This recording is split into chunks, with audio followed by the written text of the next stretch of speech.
കൂട്ടുകാരെ, welcome to little explorers. അപ്പോൾ ഇന്ന് ഞാൻ വെക്കുന്ന ഒരു ചിക്കൻ കറിൻ്റെ റെസിപ്പിയാണ് നിങ്ങളെയൊക്കെ ഒന്ന് കാണിക്കാൻ പോകുന്നത്. അപ്പം ഈ പേജ് ലൈക്കും സബ്സ്ക്രൈബും ചെയ്യാത്ത ആൾക്കാരാണെങ്കിൽ ഒന്ന് ലൈക്കും സബ്സ്ക്രൈബും ചെയ്തേക്കണേ. ഇപ്പോൾ 1 കിലോ ചിക്കനാണ് എടുത്തിരിക്കുന്നത്. അപ്പം ഇതിന് ചേർക്കാനുള്ള മസാല ഉപ്പ്, മഞ്ഞൾപ്പൊടി, കുരുമുളക്, പിന്നെ ഗരം മസാല. ഇത് ഗരം മസാലേൻ്റെ കൂട്ടൊക്കെ വീട്ടിൽ വാങ്ങിച്ച് പൊടിച്ചെടുത്തതാണ്. ഇതിന് നല്ല ഇത്തിരി കൂടി ഫ്ലേവർ കൂടുതലായിരിക്കും. അപ്പം ഇതിലോട്ട് ഇടാം. ഞാൻ ഇടുകയാണ്. അപ്പം പെരട്ടാം. നമ്മൾ പെരട്ടിക്കൊണ്ടിരിക്കുവാണ്. അപ്പോൾ നന്നായിട്ട് അതിലോട്ട് ഇതൊക്കെ ഒന്ന് പിടിക്കണം.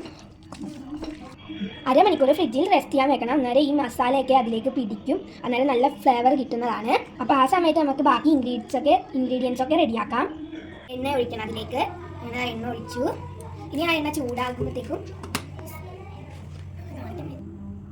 സവോള, വേപ്പില, ഇഞ്ചി, പച്ചമുളക്, വെളുത്തുള്ളി, ഇനി ഇതൊക്കെ അതിലേക്ക് ആഡ് ചെയ്യണം. അപ്പോൾ എണ്ണ ചൂടാക്കി ചീനച്ചട്ടിയിൽ എണ്ണ ചൂടായി. ഇനി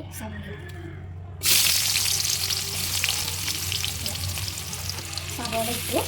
ഇനി നമ്മുടെ 3 സവോളയാണ് നമ്മൾ കറിക്കായി എടുത്തിരിക്കുന്നത്. പിന്നെ വേപ്പില, പിന്നെ ഇഞ്ചി 1 പീസ് മതി, വെളുത്തുള്ളി, പച്ചമുളക് 3 എണ്ണം, വെളുത്തുള്ളി ഒരെണ്ണമോ അതിൻ്റെ പകുതിയും ഞങ്ങൾ നന്നായിട്ട് വന്നിട്ട് വഴറ്റുക.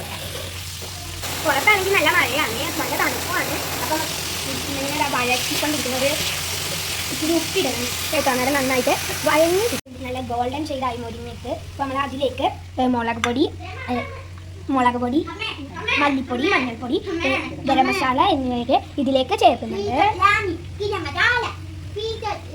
അപ്പോൾ നമ്മൾ ഗൈസ് സോറി, ഞാൻ വെറുതെ വേറെ ആൾക്കാരുടെയൊക്കെ വീഡിയോ കണ്ട് കുക്കിംഗ് വീഡിയോയിൽ ഒരു ചേട്ടൻ ഇംഗ്ലീഷ് മീൻസ് ഒക്കെ വാങ്ങണം എന്നൊക്കെ പറയുന്നുണ്ട്. അതാണ് ഈ പറഞ്ഞത് നടക്കുന്നത്. ഇനി നമ്മളുടെ പച്ചമണം മാറാനിട്ട്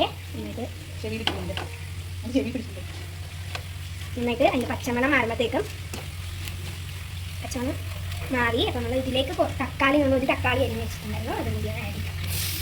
അപ്പോൾ എല്ലാം കൂടി ഒന്ന് മിക്സായി. ഇനി അതിലേക്ക് ചിക്കൻ, ആ പെരട്ടി ചിക്കൻ എടുത്തിടാം. ഇട്ടു നമ്മൾ നന്നായിട്ടൊന്ന് മിക്സ് ആക്കാം. നമ്മളതാ ചിക്കൻ മൂടി വെച്ച് വേവിക്കുകയാണ്. അപ്പം ഇതിനകത്ത് ഈ ചിക്കനിലുള്ള വെള്ളം തന്നെയാണ് ഇറങ്ങുന്നത്. ഞങ്ങൾ വെള്ളമൊന്നും ആഡ് ചെയ്യുന്നില്ല. ഞങ്ങളുടെ ചിക്കൻ കറി അടിപൊളിയായിട്ട് റെഡിയാക്കിയിട്ടുണ്ട്. നമുക്ക് ചിക്കൻ ഇതിലേക്ക് കോരി വെക്കാം. നമ്മുടെ അടിപൊളി ചിക്കൻ കറി. ഇവിടെ കുറച്ച് ചിക്കനും നല്ല രുചിയായിരിക്കും. നമുക്ക് അരിയനോട് ചോദിക്കാം എങ്ങനെയുണ്ട് ടേസ്റ്റ് എന്ന്. അത് ചിക്കൻ കറി റെഡിയായി. അത് ചോദിക്കാം എങ്ങനെയുണ്ടെന്ന്. ഇടയ്ക്ക് എടുത്ത് കഴിച്ചു നോക്കി. ചൂടല്ലേ? കഴിച്ചു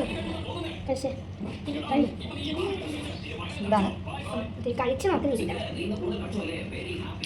അങ്ങനെ കൊള്ളാന്ന് പറഞ്ഞാൽ എനിക്ക് വളരെ